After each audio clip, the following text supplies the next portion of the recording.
Happy New Year! I'm your host, Katie Sartoris, and welcome to this special edition of the Lake Report. In 2021, the City of Leesburg's Lakefront TV and the Daily Commercial joined creative forces to bring this weekly magazine-style show to connect you to what's really going on here in Leesburg and the surrounding areas of Lake County. There were some amazing stories that we brought you over the past year. That's why we thought we'd share some of our favorites. Let's kick things off with Leesburg's K-9 Unit's very own officer, Gary Herrero, and his K-9 partner, Banner. The dynamic duo appeared on the national TV show America's Top Dog. Let's check it out. Hi, I am Senior K-9 Officer Gary Herrero, and I work for the Leesburg Police Department. Banner's given name was Kim. That's apparently a very popular name in Germany, where he was imported from. So once Banner came over and he became my dog, we are allowed to rename him. Essentially, I gave the chief a list of names and I categorized them. So I gave him some superhero names, pirate names. I gave him a bunch of categories of names, but I came up with Banner, and I named him after Bruce Banner, which is the Hulk. Just like the Hulk was an intimidating person when they turned from the scientist to the superhuman, Banner would go from simple pet to super dog. I received Officer of the Year 2017, and then I got Outstanding Officer of the Year in 2018. These things were possible because I'm running Banner as my dog. People in America's Top Dog, they said, what are some of his greatest attributes? Does he jump really high? Does he run really fast? It's like, no, he didn't really run really fast, because there are some small 70-pound dogs that are really quick and agile, but Banner was strong. So if you compare dogs to like a football team, Banner was like a linebacker. Some of the motivators for going on Top Dog, Banner was reaching the age of his latter years in his career. He had a lot of success in the beginning of his career, in the middle of his career, and I wanted to end his career in a very memorable way. And I thought, well, what more memorable way than taking him on national TV if we get accepted and competing and competing for this title of America's Top Dog.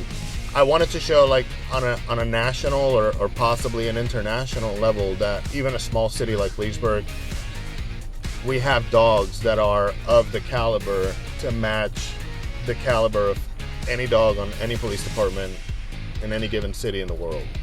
And this dog was such a great attribute to the city that I wanted to share. I wanted to share his quality to everybody, and that was my plan. I just wanted to advertise and advocate for the K-9 unit to the world, saying even small cities work hard to get their dogs to this top caliber level.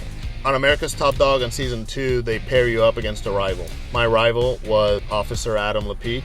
He is from a city called Seekonk, Massachusetts. We still keep in touch today. He was a very good adversary. We did not make it easy on each other, and you guys are gonna have to watch the episode to see what happens. You know, we're brothers in blue, but at that time when we were competing, it was fun in a playful, competitive way. He did not make it easy, and I did not make it easy on him either. The America's Top Dog course is complex. There are all kinds of obstacles. There's not only the typical agility, jumping over a wall, crawling in the tunnel obstacle. You know, they make it so that they have to deal with uneven surfaces, going over a wobbly bridge. I knew that Banner was easy to train to do some things. I just wanted to make sure I had some time to train those weird obstacles that you don't see on a regular police environment. There's an obstacle in America's Top Dog where it's the dominoes, where he would have to push a wall over and then it dominoes onto another wall and another wall. I mean, I don't know. I used gym mats, I used picnic tables, standing up, trying to see if he would topple them over. And again, because he's so strong, he was able to topple over picnic tables no problem. There's a lot of obstacles there where he has to tug on a ball or a tug. I didn't see any issues if it was a ball, but I'd never trained them before on a tug. I don't have a pool. The pool is a big deal in America's Top Dog course, so I had to make sure to show him lots of water, lots of different pools and different scenarios, jump in the pool, walk in the pool, and just make him comfortable with all that. The hardest part of the obstacle is that the dogs are expected to press a button. That is something police dogs do not have to do. That was probably one of the harder things, and one of the things that we spent the most time training on was getting the dog to press a specific button. When you go through the course, there's a lot of, first of all, when you're going through it, everything is in like slow motion. So it's hard to judge how fast you're going versus, because the adrenaline picks up and it slows everything down, but you know that you're being timed.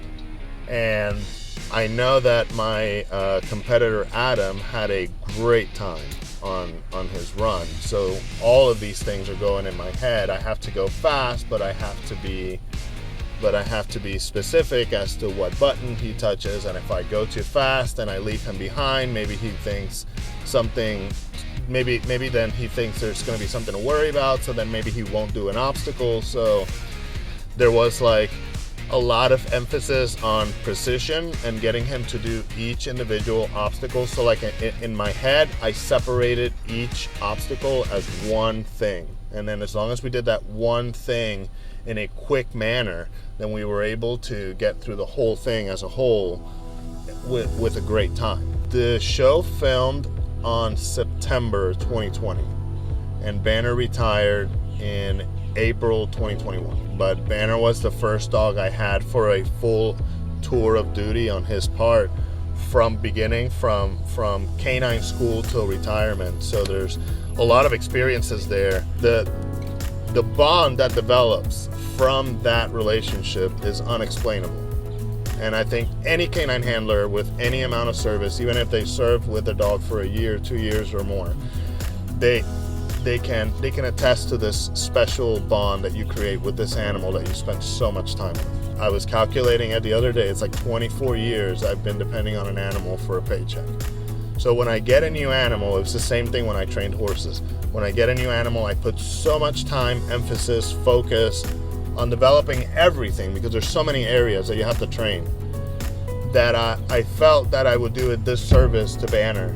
I felt like he didn't deserve to get like a little portion of me, what I had left over at the end of the day for him. So there was an officer, single officer, no kids, no family. This is going to be her only baby. And I felt that in my heart that it was better for Banner to receive full attention from this officer than for me to keep him and give him a little bit of attention, because now I'm devoting my attention to a new dog. So that's the hard part. That's the hard part of my work, because I'm in love with the animal training profession. I have to think hard about the attention I'm giving the animal and the care and his quality of life. I love him. I've loved him since the first day I took a bite for him and started working with Gary. Oh yeah, I've had a love for him since I first met him. I will forever cherish him for how long he is around and forever. Banner will always be my top dog. Hollywood came to Leesburg in 2021. No Vacancy, a movie loosely based on the Samaritan Inn, was filmed here in the lakefront city. Here's Cindy Peterson with more. Leesburg was the host for a new upcoming film, No Vacancy, a true story of Cecil Johnson and his conversion experience at the First Baptist Church's Men's Center. Filmed on the very grounds, Art Aris, CEO of Kingston Comics and executive pastor at the church, wrote and produced the movie. We felt like, I've already done a documentary film, I've done another kind of a small feature that didn't have any stars in it, and we really felt like we wanted to get a broader reach with the story, felt like it needed to be a bigger story. And when we had the COVID outbreak, Kingston really grew in kind of a very dramatic way. And we primarily been comics and graphic novels. We have some animation things that are going on, but really felt the need to do a feature film. And the timing on it we felt like was really good for a feature film, especially with so much direct distribution.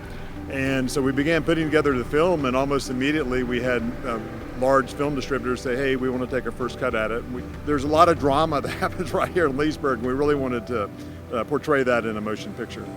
The film follows 3 storylines: Cecil recovering from his addictions, the church turning an old motel into a homeless shelter, and a TV reporter facing issues in her life. The reason we're making this movie is I actually been looking at this for several years. One of the subjects of the movie was a friend of mine. He was a black man that had come through our church. He'd come through our drug and rehab program. We really struck up a really good friendship, and he was friends not only with me but with a lot of people. But it also converged with another couple stories that happened at the same time. We tried to buy an old, kind of a historic hotel here in Leesburg, motel called the Big Bass Motel. And we ran into a lot of headwinds in buying that. So as part of the drama is the story of that. And also it combines a story that the Orlando Sentinel wrote. The Orlando Sentinel wrote a story, there's a writer, Lauren Ritchie, who wrote a very compelling article about the church trying to buy the motel, encouraging the community to be a part of it. So those three stories kind of converge into one thing. That's really what makes the No Vacancy movie. Cecil is played by T.C. Stallings, who is best known for his role in War Room. Fellow co-stars include Sean Young from Blade Runner and Dean Cain from Lois and Clark and Adventures of Superman. Young will be playing the TV reporter and Cain will be the Reverend. First one I attached was T.C. Stallings. He was in War Room, which was a very successful film, did $32 million the first 2 weeks it was out. And he was a good fit for the character, and he has just been incredible. Dean Cain, obviously a very big name. And then we really needed kind of a lady that was to really kind of be a sarcastic type person that could play well for the role of the Orlando Sentinel reporter, because there's a kind of a transformation that happens in her life. And so we looked, and we had 1,400 actresses that applied for the lead role as a lady. And we ended up with Sean Young. We had several. I mean, it was a very tough decision. But Sean Young, highly rated on IMDb, done a lot of very successful movies, Blade Runner, Dune, been on NCIS, some other stuff. This was a great show for a great purpose with great people that work together that we're hoping we'll all get together again and create even just content that is palatable, safe, inspiring, and doesn't leave you with a vile film all over yourself, like a good content company, Kingston Studios. Filming lasted about 2 weeks, with the last 2 days as an intense, round-the-clock night session. Considering the time frame, and we've got an amazing crew. Like, we've got some of these guys that worked on from like Titanic and The Punisher to like Power and our lighting team, and so like we've got an amazing team of people. And to be a small film that we've had an amazing cast, and so like everything has just like been going super smooth. The weather's worked with us. Even tonight we needed clear weather, and it was supposed to possibly rain, and it just all moved out. So a release date has not yet been given, so stay tuned for more information. Reporting for Lakefront TV, I'm Cindy Peterson. One experience I'll always cherish was the production of our half-hour special on Lake County's Disney history. Seeing Walt Disney's parents' marriage certificate was the highlight of that report for me. Here it is. And in order to get a marriage license back then, and obviously, even though I'm old, I'm not that old, I wasn't around back then, but in 1887, Elias Disney, who became Walt Disney's father, obviously, had to submit an affidavit, I believe, proving that Miss Call could be married. And his affidavit swears that her parents were okay with the marriage. So I have Flora Call laying over here to my left, and I have Elias to my right. And so he swore that the parents, who are up here at the top, so that's Henrietta Call and Charles Call and Mary Jane Disney and Keppel Disney, were okay with their marriage. And he did that in front of the first county judge of Lake County, Judge Yancey. And that first county judge was not sitting in Tavares at the time. This is December 27th of 1887. That first county judge is actually sitting in a town which is no longer in existence in Lake County called Bloomfield. Bloomfield was close to where Yalaha is now, so between Howling Mills and the Yalaha Bakery. In fact, the courthouse that he would have gone to hand in this affidavit would have been just off of 48. It was on Bloomfield Road.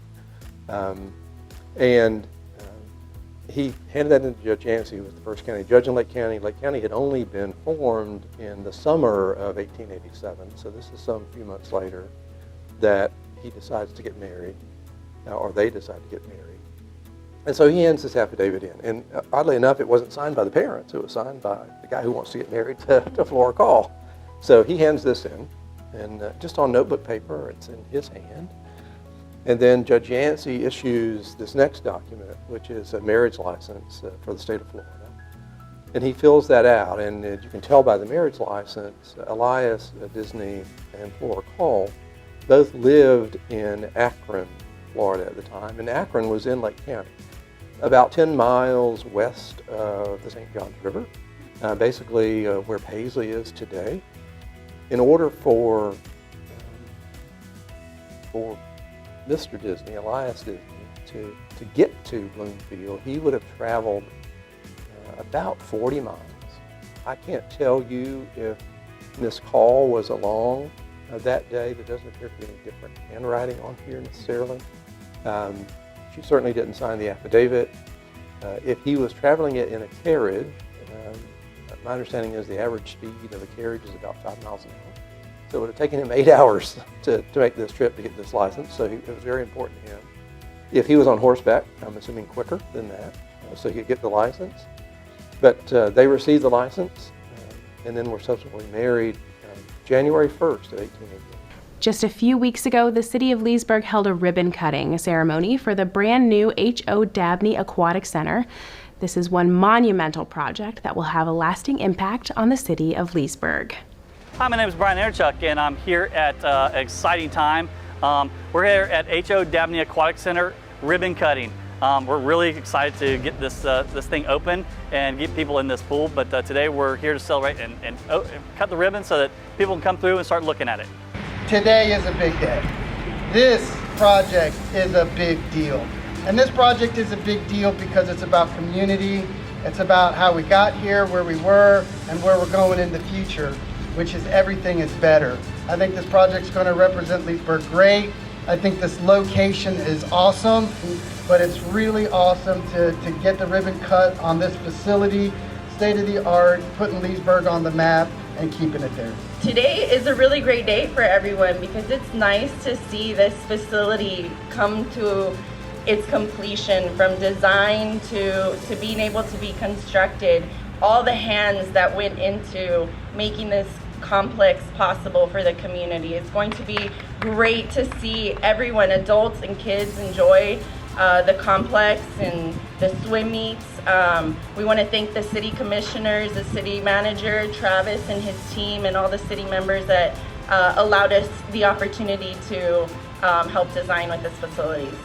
Mayors, commissioners, distinguished guests, engineers, architects, and of course all the other managers. On behalf of Evergreen Construction, we are deeply honored that the city of Leesburg afforded us the opportunity to participate in this project.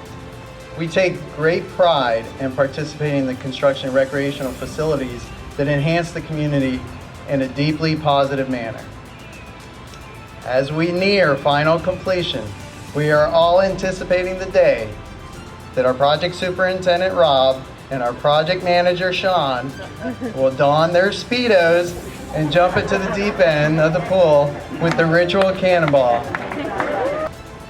On behalf of the amazing Community Development Corporation, Inc. of the City of Leesburg, we are honored to have been guided in our decision-making to negotiate with, then, upon mutual agreement, sell our CDC property on Pine Street to the City of Leesburg for the purpose of there being one city pool.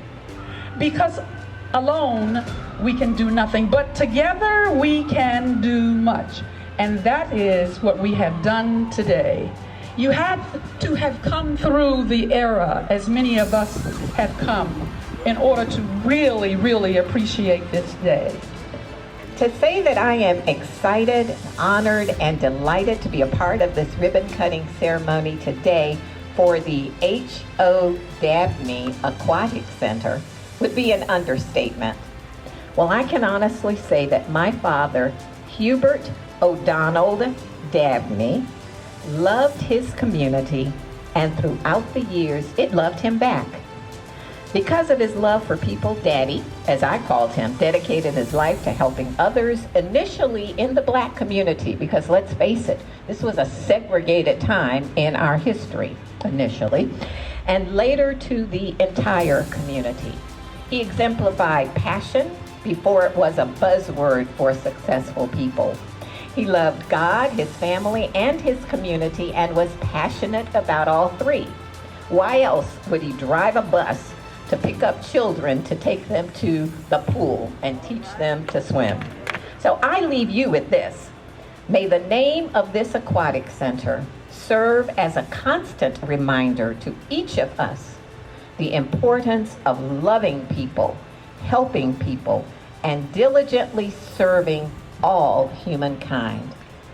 I think it's an ideal location because it connects downtown Leesburg with Pine Street and Venetian Gardens. If you look around Lake County, we're the only city that can boast. Claremont has a waterfront, but we got a waterfront. Claremont has a downtown, you have a downtown. But no city connects African American community with the waterfront in their downtown except the city of Leesburg. And Pine Street always had a negative connotation. We talked about Pine Street growing up. Well, guess what? We just changed the negative connotation on Pine Street. Pine Street is going to be an economic engine for the city of Leesburg, for small business owners. You will see a big difference on Pine Street in the near future. So thank you very much. We appreciate it. And this is a great day for Leesburg, Florida. God bless you.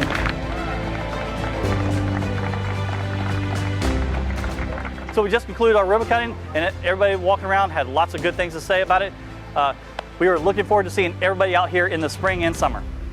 Another project that's coming to fruition in 2022 is Leesburg Ski Beach Bar and Grill. The addition to Leesburg's waterfront will also have an amazing impact here in Lake County. I'm Ryan Gurdon with the City of Leesburg Public Works Department. Tonight we're on the north end of Lake Harris at the Venetian Center for a follow-up on one of our most talked about stories, the Ski Beach Docks and Restaurant Project. The City of Leesburg is hosting a Ski Beach restaurant groundbreaking ceremony. In attendance, the Tampa Bay water ski team, there's a band, there's food, there's drinks, and Leesburg's mayor, John Christian, is in attendance. Let's go take a look and see how it's going.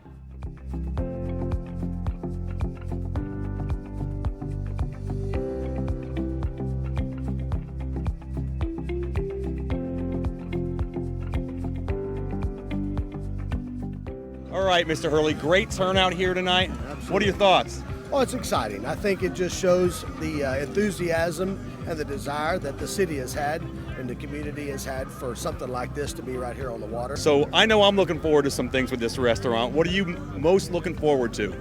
Well, you know, for me, I think being a Leesburg boy, I mean, for me, it's going to be exciting to have something like this, especially in the summer during the boating times.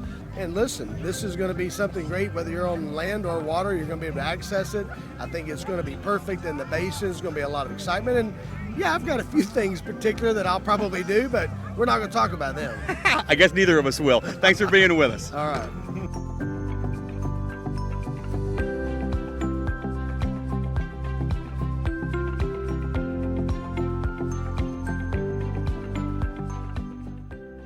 From a city perspective, what are some of the major considerations that you had in bringing this restaurant to Leesburg?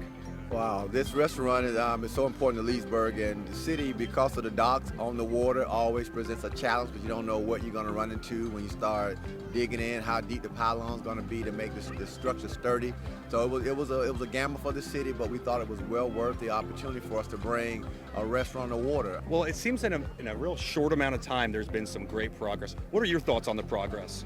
We're so happy that the progress started because it was such a long delay, permitting, different with St. John River Water Management, Fish and Wildlife, the city, the county water district. So it was just one of those things where multiple players came in when you're dealing with water and safety. So to see the progress of the docks and the footprint being developed, it's great for the city. It's exciting for the city of Leesburg. So in saying that, Mr. Mayor, what does a project like this mean for the city of Leesburg and all of Lake County? I think it adds to our city tremendously because we don't have a restaurant such as this on the water.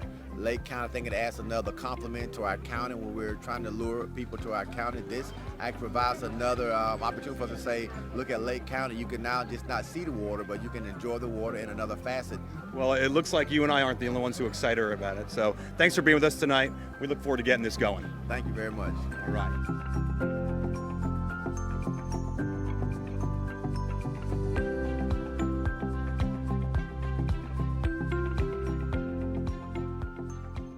what is some of the feedback that you personally have gotten with the event? I expected maybe 100 people to show up, and I have no idea how many are here, Ryan, but I think it's well over 100. I think you're right.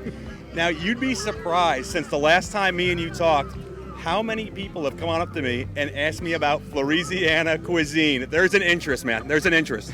Louisiana cuisine. Well, we trademarked that particular term. We took a Cajun, Creole, Low Country Florida, barbecue, and Spanish, 3 C's and a little BS. Well, tell you what, as long as you save something for me, we're going to be all right.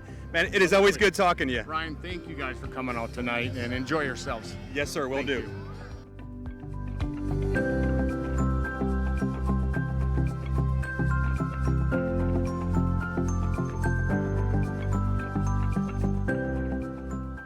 Hey guys, great turnout here tonight. What are your thoughts so far? We're excited. We live in Palmore Park. We're excited to have something close to the house, and finally something that in Leesburg we have something on the water. That's it. So what is it about this restaurant that's so different from anything else we've done in Leesburg here before? It's on the water, boat parking, golf cart accessible. We cannot wait. Well, I don't think you guys are alone on that one. We have a good turnout here tonight. Thanks for showing up. We're looking forward to it. Thank you. Have a good night. So there it is, another fun night in the city of Leesburg. For more information on this and other events, visit our website at www.leesburgflorida.gov or follow us on Facebook. Until then, continue to explore our beautiful lakefront city, and we look forward to seeing you out there. 2021 had its ups, but it also had its downs. One difficult story Lakefront TV and the Daily Commercial had to cover was the death of Leesburg High School teacher Tammy Jerkins. Our crew was there to cover how the community honored her in her final days. More than 100 vehicles paraded in front of beloved Leesburg High School teacher Tammy Jerkins' home on Saturday, waving signs with love and support as she fought a 4-year cancer battle. Sadly, Tammy passed away on Wednesday, but her legacy would not be forgotten. We are here to celebrate Tammy Jerkins, one of Leesburg High School's favorite teachers. She means so much to Leesburg High School, not only our high school, but our city and our community as well. Tammy was not only the Teacher of the Year for the state, but she was also valedictorian of her high school class at Leesburg High School. So Tammy truly is Leesburg High School's first daughter, and we are here to honor and celebrate her. We were just sitting around one night and decided we need to do something special for this woman. For the woman that does everything for everybody, she deserves something that the community can come together and do for her. So why not throw the woman who loves a parade, her pirate, I should say. So, my dad, my mom, and I, started reaching out to all the local contacts of, hey, can we do this? We're gonna do this, but we want your permission to do this. So we got the sheriffs, we got the LHS SRO, we put it on Facebook for all of our friends and family to come and be a part of an event that I think is going to be a great memory for a lot of people. Tammy was born and raised in Leesburg, graduating Leesburg High School in 1977 as valedictorian, and raised her 4 children here, Robbie, Rebecca, Anthony, and Ross. She accepted a position as a math teacher at Leesburg High School in 2004. Through her career, she was named Teacher of the Year in 2018 and received the Governor's Shine Award and Florida's Distinguished Educator Award. Tammy is a consummate educator. All of her life, she has, from the time she was a little girl, she knew she wanted to be an educator. She is brilliant. She was valedictorian of her class. She raised children and volunteered, was the ultimate room mom forever and ever and ever. And then when our youngest was almost a senior in high school, Charlie McDaniel called and said, I have a math opening at Leesburg High School, do you want it? And she jumped on the chance at that, and she's been there ever since. She loves teaching, she loves math, she is just an incredible person. Today we're honoring one of the most amazing teachers I've ever met in Lake County.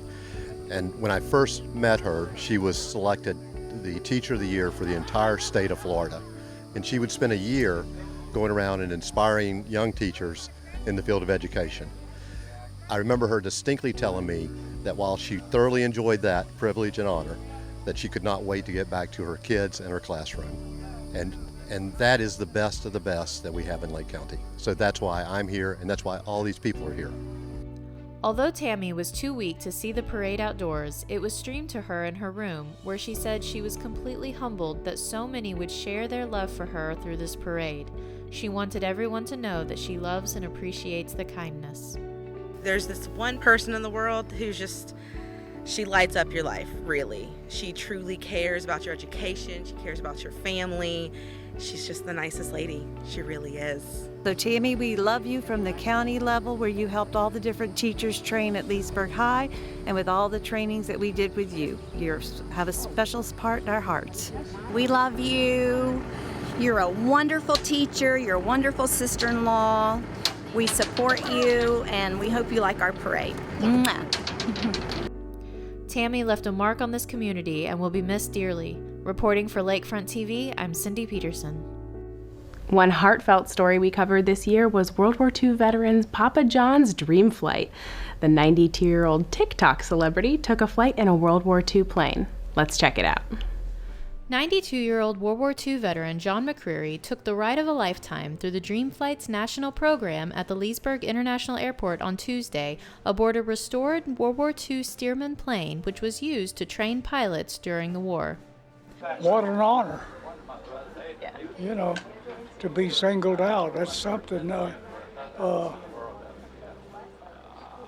I enjoyed everything I ever did, but I don't want to have to do it again in some cases. John served as a Navy Seabee for 26 years and endured 3 wars: World War II, the Korean War, and the Vietnam War. I was in the 124th Naval Construction Battalion on Adak, Alaska. And we ran the Japanese, if you read history, we ran the Japanese off of Amchitka and Sitka. At that time, it wasn't a state, it was just a possession. And they took us and we ran them back to Japan, okay? The Dream Flight team reached out to John through Combat Cafe in Umatilla, where John eats breakfast every morning, and a few of the crew was present to cheer him on during his flight.